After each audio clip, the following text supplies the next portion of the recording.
Having a very good saxophone sound is very wonderful, but trust me, if your saxophone sound is airy, there is something wrong, and this is why. Okay, so in my last video, I talked about how to make your saxophone tone sound very warm and very rich.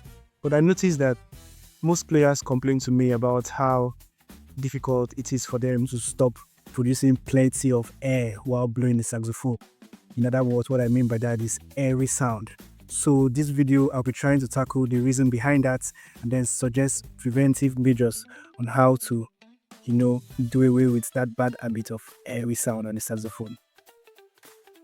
So what's an airy sound? An airy sound is simply too much air, putting in too much air to the saxophone, or having no or little control over the amount of air you put in the saxophone as a result of a loose embouchure or an unfocused airflow.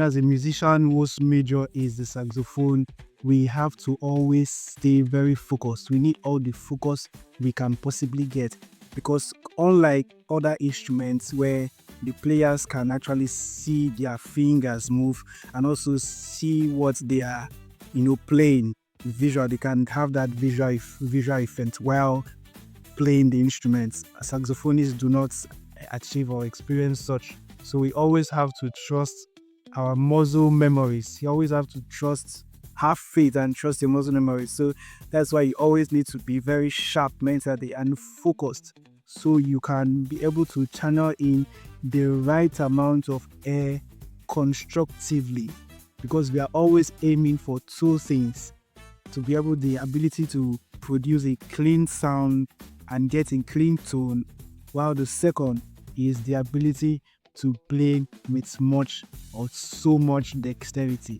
So to be able to achieve this, we need to be focused mentally at all times.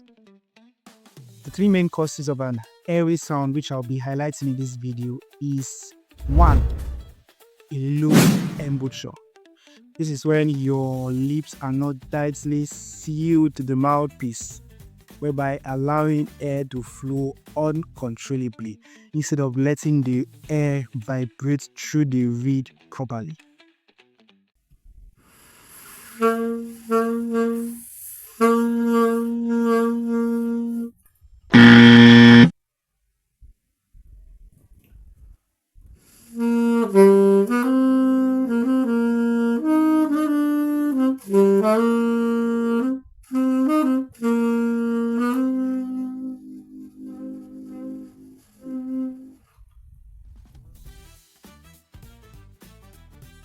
2. Unfocused air.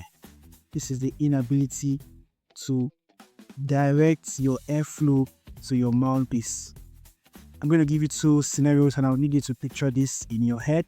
So the first scenario is you're trying to take in, you're drinking a hot coffee or a hot tea, and then you need to blow off some of the heat so it doesn't burn out when you sip it to your mouth. You notice you tend to blow in air this way.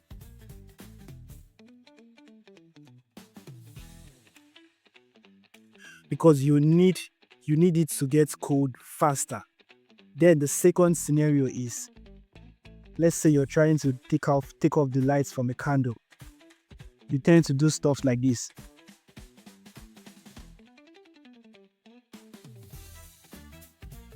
Because inside your head that it doesn't really require you producing much air for you to take off the candle light. So it all depends on what you want. If you're pushing in much amount of air, of course you're going to get an airy sound. So do yourself a favor, have a balanced, a very relaxed embouchure, and then blow out air in a way you would want it to come out, and so that you can prevent this airy sound. Push in little amounts of air to the saxophone, and I promise you it will respond.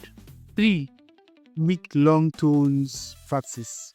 Yeah, I know most saxophonists do not really appreciate this particular exercise because they feel it's very boring and stressful and almost not even effective. But that's so wrong.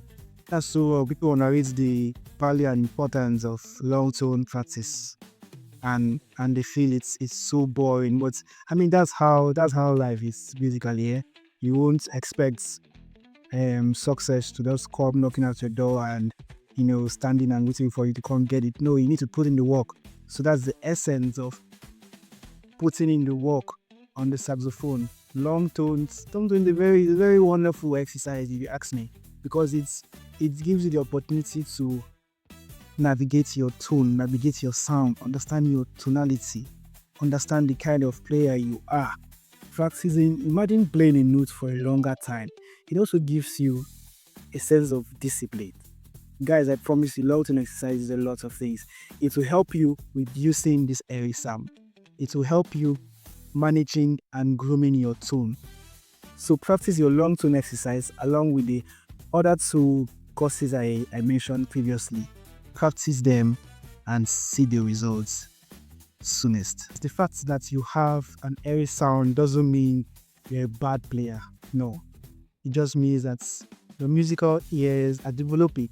I mean, the fact that you can tell that your sound is airy, I think is a very good sign of growth. So in my next video, I'll be showing you some embouchure adjustments you can use to prevent this airy sound and also make your sound move fuller and richer. So stick around, guys, because I'll be dropping some educational contents still same on this channel. And if you found value from watching this particular content, do well to hit the subscribe button, turn on the notification bell so you get notified once I post useful and educational content just as this. So till I come your screen next time, I remain CG Sax.